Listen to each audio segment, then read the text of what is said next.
नमस्ते बच्चों।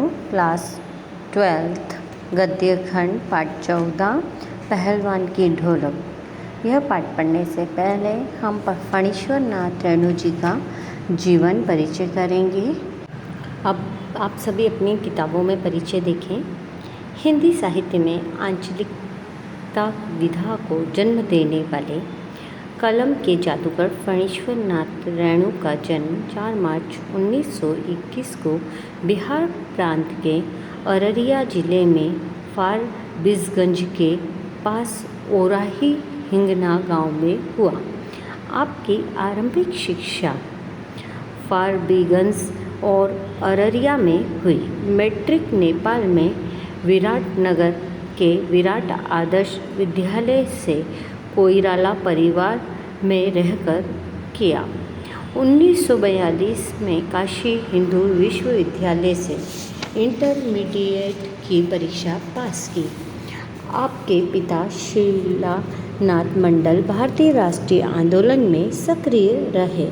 स्वभाव से क्रांतिकारी होने तथा गांधी जी के आह्वान पर आपने भी भारतीय स्वतंत्रता संग्राम में भाग लिया। 1950 में नेपाल क्रांतिकारी आंदोलन में भाग लिया, जिसके परिणाम स्वरूप नेपाल में जनतंत्र की स्थापना हुई। पिताजी तथा दोनों छोटे भाइयों की मलेरिया बीमारी से मृत्यु होने पर आपका भावुक हृदय साहित्य की ओर झुक गया। आपने 3 विवाह किए। पद्म पराग रेणु, नवनीता अपराजित तथा दक्षिणेश्वर राय आपकी संतानें हैं, जिनमें पद्म पराग रेणु बिहार की राजनीति में सक्रिय है। 1952-53 में आप पूर्ण रूप से लेखन कार्य में जुड़ गए। आपकी पहली रचना मेला आंचल उपन्यास थी, जिस पर तत्कालीन राष्ट्रपति वी गिरी ने आपको पद्मश्री पुरस्कार से सम्मानित किया। आपकी मारे गए गुलफाम कहानी पर तीसरी कसम फिल्म बनी। अज्ञेय आपके परम मित्र थे तथा जयप्रकाश नारायण की क्रांति में आप सहयोगी रहे। 4 मार्च 2021 को आपकी जन्म शताब्दी मनाई गई।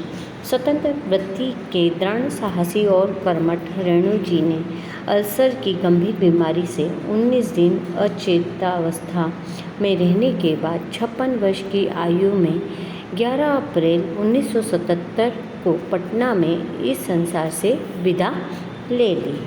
अब हम बात करते हैं पुरस्कार व सम्मान। अपने प्रथम उपन्यास मेला आंचल के लिए आपको पद्मश्री से सम्मानित किया गया। भारत सरकार ने 2016 में आपके सम्मान में ₹5 का डाक टिकट जारी किया। रचनाएं हम देखते हैं। सबसे पहले आप देखिए रचनाओं में उनके जो प्रमुख उपन्यास हैं। मेला आंचल, पढ़ती परिकथा, दीर्घतपा, जुलूस, कितने चौराहे, फिर कहानी संग्रह, ठुमरी, अगिन खोर, आदिम रात्रि की महक, एक शामी दोपहरी की धूप। अब जो है वो संस्मरण है। ऋण जल, धन जल, वन तुलसी की गंध, शुद्ध अशुद्ध पूर्व। इनका प्रमुख रिपोर्टाज नेपाली क्रांति कथा और 5 खंडों के समग्र तथा रेणु रचनावली, ये 5 खंडों में विभाजित की गई है। फणीश्वर नाथ रेणु की प्रतिनिधि कहानियों में पहलवान की ढोलक भी शामिल है। यह कहानी कथाकार रेणु की समस्त विशेषताओं को एक साथ अभिव्यक्त करती है। रेणु की लेखनी में अपने गांव, अंचल एवं संस्कृति को सजीव करने की अद्भुत क्षमता है।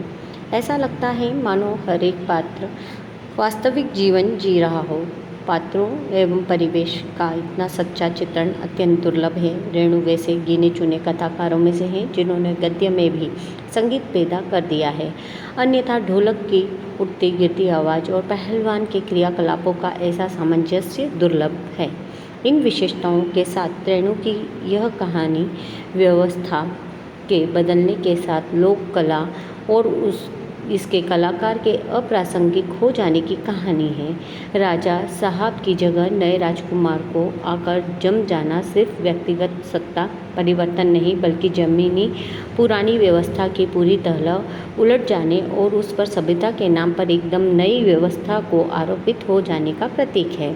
यह भारत पर इंडिया के छा जाने की समस्या है, जो लुटन पहलवान को लोक कलाकार के आसन से उठाकर पेट भरने के लिए हाय तौबा करने वाली निरीहता की भूमि पर पटक देती है।